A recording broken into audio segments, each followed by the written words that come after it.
States. Now, you and the president had earlier discussed rules of engagement for taking down a hijacked airplane, but you were the one who gave the direct order to shoot down a plane that you were told, as it turns out incorrectly, was headed for Washington. Right. That's correct. What's that moment like? Well, it was necessary, and it was frankly, I didn't pause to think about it very much, because once one of those aircraft was hijacked, it was a weapon.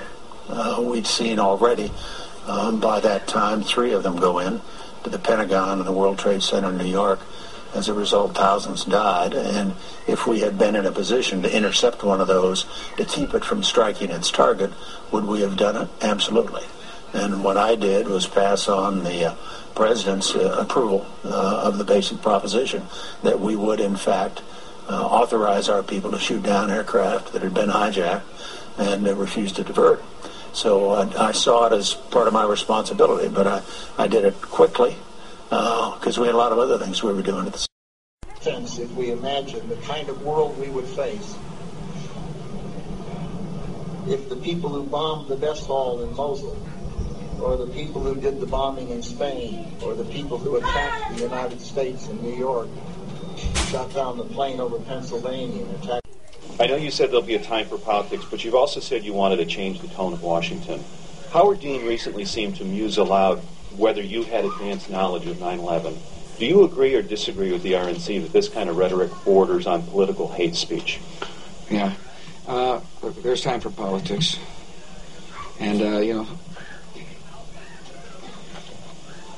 it's time for politics, and it's an absurd insinuation. In that case, sir, can I follow up on something unrelated?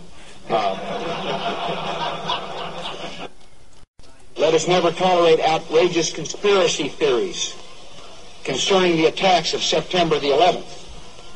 Malicious lies that attempt to shift the blame away from the terrorists themselves, away from the guilty. That's exactly what I wanted to ask you about, because James Baker says that he's looking for something between cutting them and stay the course. Well, listen, we've never been stay the course, George. We will stay the course. We will stay the course. We will stay the course. We will stay the course. We're just going to stay the course. We're going to stay the course. We must stay the course. We will stay the course. This country will stay the course. We will stay the course. We will stay the course. But we will stay the course. We'll stay the course. We'll stay the course.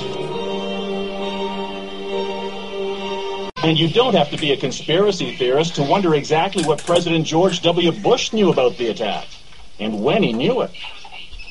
According to the official White House version, it was at this moment in a Florida classroom that Bush learned the second plane had hit the World Trade Center and that the U.S. was under attack.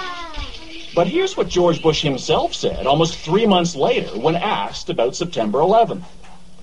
I was sitting outside the classroom waiting to go in, and I saw an airplane hit the tower of a TV. The TV was obviously on, and I used to fly myself, and I said, well, there's one terrible pilot.